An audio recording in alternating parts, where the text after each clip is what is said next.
This is Coon Cassis for IFL TV, proudly sponsored by Everlast. It's Fight Camp, week 2. I'm joined by the returning blonde bomber, Ebanie Bridges. First of all, how are you, love? I'm good, mate. I'm good. No, I'm good. We just had our press conference earlier, so that's kind of the last of all the media stuff. Now just kind of relax and, cut the last bit of weight and do what I do best tomorrow and get on those scales, make weight and refeed. Okay, didn't expect any trash talking with Beck Connolly. We know you guys are friends and kind of there's a mutual respect there. Obviously, you'll try and take one another's heads off come Saturday night, but there was a mutual respect. Even in my interview with Beck Connolly yesterday, total respect for you, she says. One thing you did talk about with Eddie Hearn in that press conference was about opinions of others. Do you feel like we're going to be talking about the opinions of others in every fight week? Yeah, I think so. Definitely. I feel like, it's always going to, it's going to take a long time for people to just go over it and move on or whatever. But I don't mind because I think it's an important topic and I think it's good that I'm able to discuss it and people are able to talk to me about it and I'm able to push my views and push my thoughts on it and what my mission, of being real, being you and staying true to yourself, So, yeah, a little bit less talk about other things this time, which is good, in a negative way. But, yeah, it's good. Yeah, I feel the build-up to your last fight with Shannon Courtenay, really all dependent on you guys delivering in the ring, and I think everyone kind of gave yourself, as I'm sitting here with you, the credit that you're just not here just to kind of...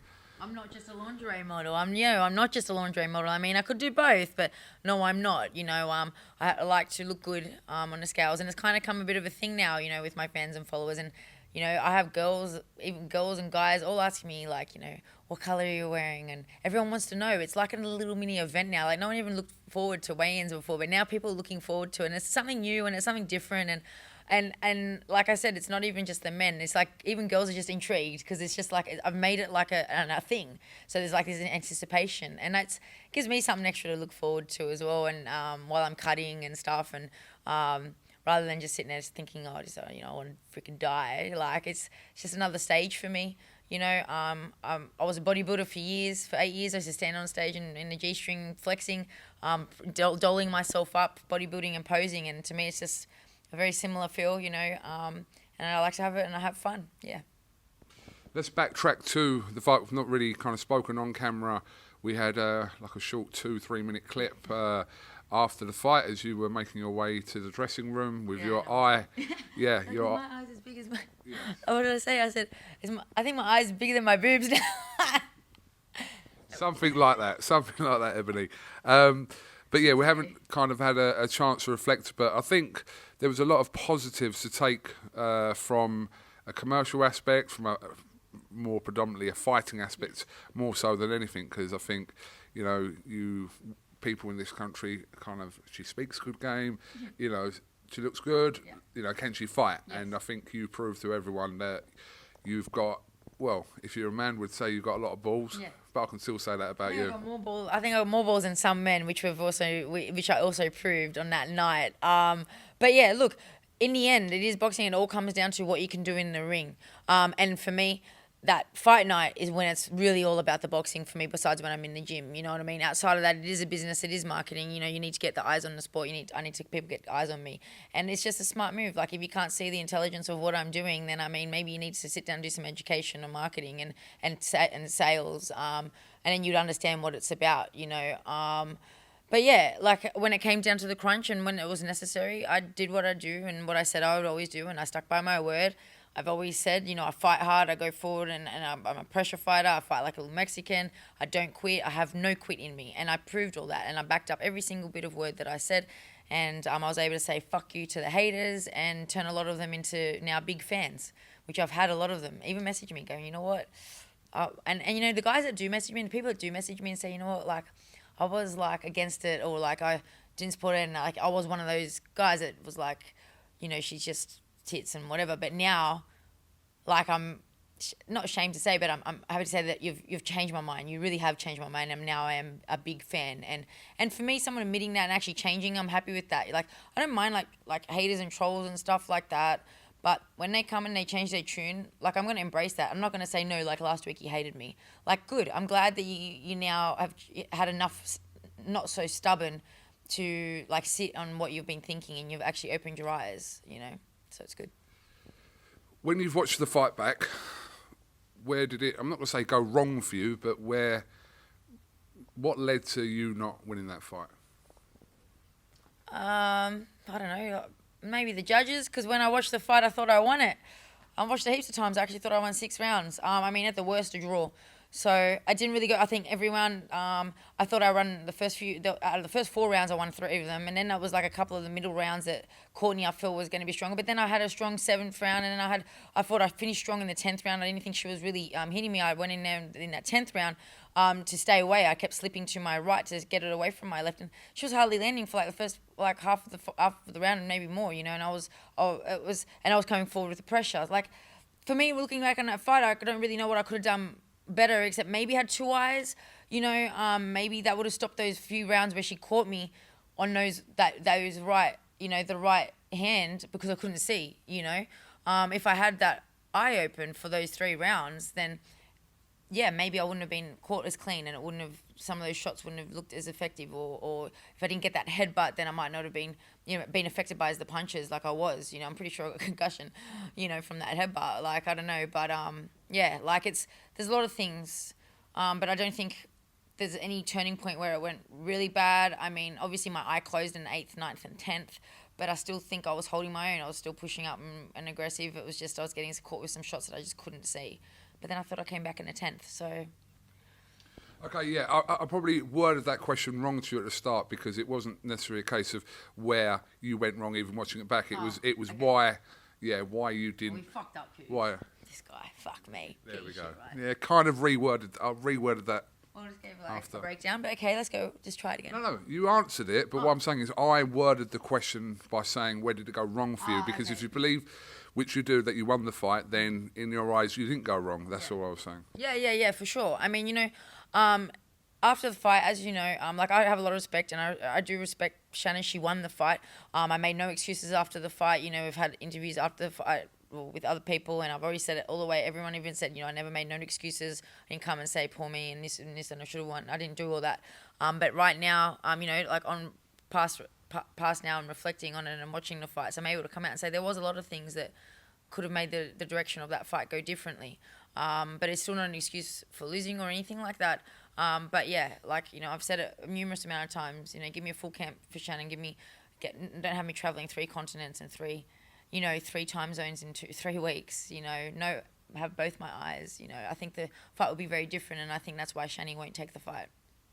Which brings me into my next question: how realistic is, in your opinion, a rematch with Shannon Courtenay at some point? Yeah, I would say it's almost dead in the water. She seems to not be interested at all. Whenever my name comes up, she gets all awkward, starts looking away from the camera, can't handle my name. She hates it. So, and what I've heard is she wants to move on to bigger and better things, and apparently Jamie Mitchell is bigger and better. So yeah, you go girl, you go do that, you go defend that belt. But yeah, I suppose I'll get it. I'll just have to get a belt and get it for the rematch. In unification or something. But I'm definitely not holding my breath. I'm not holding my breath for it. I don't think. I wouldn't suggest other people to hold their breath, because I don't want to say that. But I do wish that it happens. I know I want it to happen. I know Eddie Hearn wants it to happen. I know I know the fans want it to happen. The only person that doesn't want it to happen is Shannon Courtenay, because everyone else does. So yeah, it's really the ball's in her court. And yeah, if she wants it, it's there, and I'm sure that it's going to be an even better fight the second time round. I definitely 100% think I win. And then it will be a mad setup for an epic trilogy, which is what women's boxing needs. We need exciting trilogies. We need exciting stories. We need exciting rivalries. This is what we need. But yeah, that's my views. Well, I'm sure, if you asked the majority of fans whether they'd watch Courtenay Bridges 2, I'm sure they'll say yes. I'm sure if you ask them whether they want to see the rematch with Shannon and Rachel Ball again. Yes, so Yeah. there are. But if you say, do you want to watch Shannon Courtenay fight, not Ebanie Bridges or not Rachel Ball? They'll say no. So yeah, I mean, no one's gonna tune in unless if she's fighting me. I mean, and maybe Rachel, but they're not gonna fucking tune in. So go have fun with no fans. Okay, let's talk about Beck Connolly. Beck Connolly spoke very well. She spoke well all week, actually. But when you look at Beck Connolly's resume, it's like, what are you doing to yourself? Like, she's literally got a who's who in women's boxing. Yeah. I mean, her last 3 opponents include Ramla Ali, Ellie Courtenay, and Rachel Ball, Ad Jonas, Harper. I mean, yeah. She has a freaking epic resume of who she's fought. Like, and that's why I can't underestimate the girl, and I don't think anyone should. And I know, I go into every fight seriously. She has a world more experience than me against top quality opponents. You know what I mean? Like, I had Shannon Courtenay was a great opponent for me. Carol Earl, tough, very experienced as well, mate. But other than that, like, I haven't had the big experience fights like she's had against these girls. So in the end, she does have a lot more experience. She does have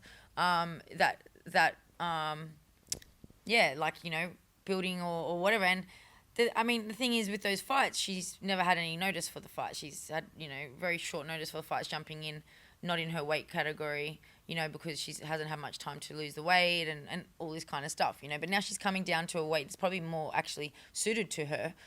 She's had a whole camp.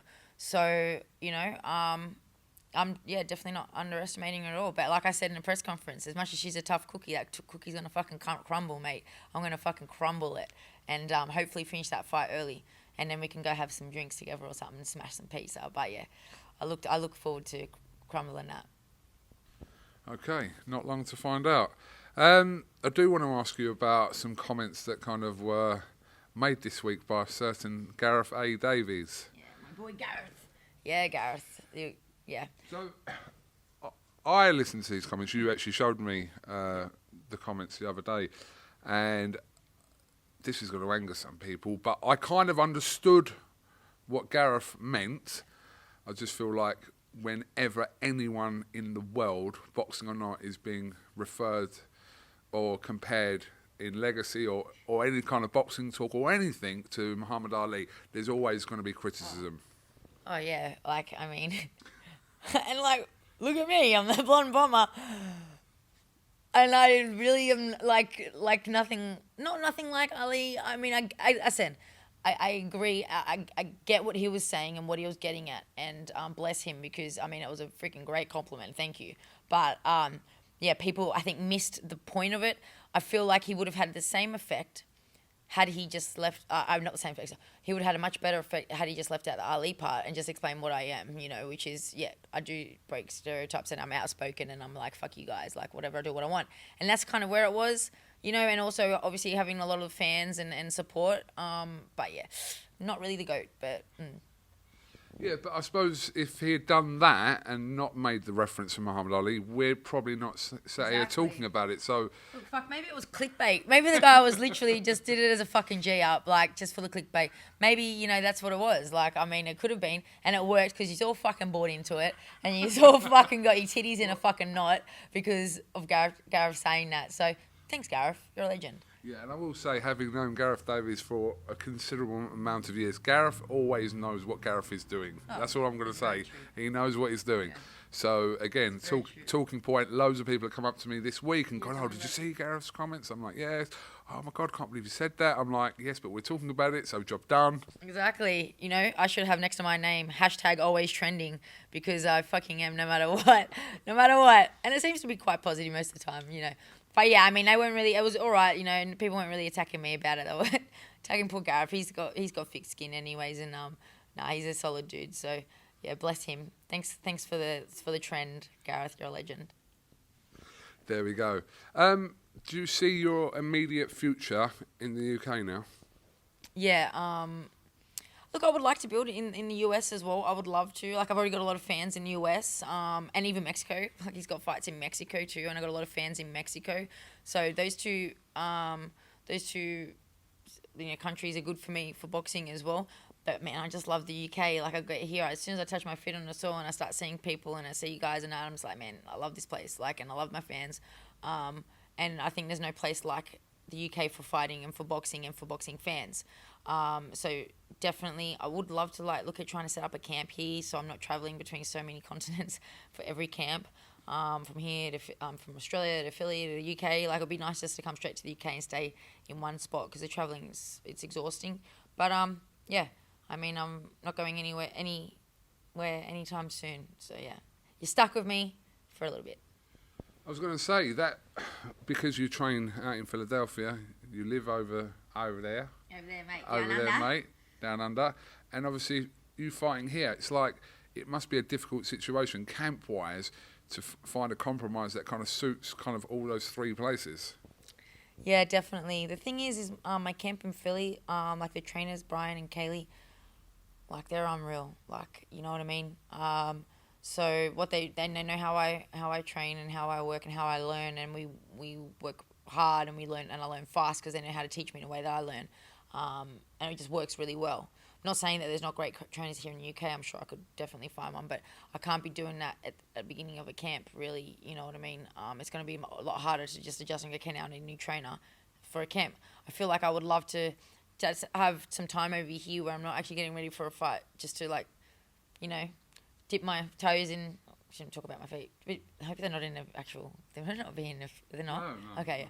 I'm wearing thongs, and I just didn't want them to give free foot porn. I didn't want to do that. So, anyway, anyways, yeah. Put my hands in all. I don't know, whatever. Fucking try and find someone, you know. And I need to do that. I don't, you know, because I might go to someone and be there for a week and be like, yeah, nah, mate, next. You know, it's a bit like finding a boyfriend, finding a good trainer. And when you sleep with him, it's fucking like breaking up with a boyfriend too, sometimes worse. Anyway. Okay. I'm just saying it's true about trainers. It is true about trainers. Yeah. Well, I've never had a trainer or a boyfriend, so, you know. Oh, shit. That was bad. I'm tired. Horrible fucking comment that was, Bridges. All right, okay. I'm not an athlete, it's fine. I can tell. You prick. I was going to ask you in reference to that, but do you know what? I'm not even going to go into that. When you made the foot reference, I was going to, so people knew what you were talking about, but maybe. So I Google it. Just Google Ebony bridges and socks and all feet, and you'll see. Some very strange people in your social media DMs. Yeah. Very strange. Very strange people, and you're from the UK. Just saying, great fans. Love them. Some of them might be at fight camp. They might be. I need security. Beck Connolly made a great comment. She's like, if I was getting offered $2,000 for socks, I'd be fucking selling them as well. I was like, yeah, who wouldn't? 100%. Who fucking wouldn't? Someone that's not smart, I think. Yeah. Okay. Well, listen. Thank you for your time. And by the way, I just want to say you was tired today, and we've kind of been putting off the interview for 2 or 3 days, and I'm off to Belfast tomorrow, but I will be back for the fight night. Good. But yeah, appreciate your time, Ebanie. Have you got anything else you want to say? No, just tune in, mate. Tune in on the weekend on Saturday. It's going to be epic. It's going to be good. You know, Beck's going to bring a fight, so it's going to be a bit of a war, I think. But hopefully I can show you guys a bit more of my boxing as well, and just my toolbox. And yeah, tune in tomorrow, 1 o'clock, weigh-ins. Tune in live on DAZN, weigh-in tomorrow, and fight night Saturday. Yeah. Tune in. Thanks, guys.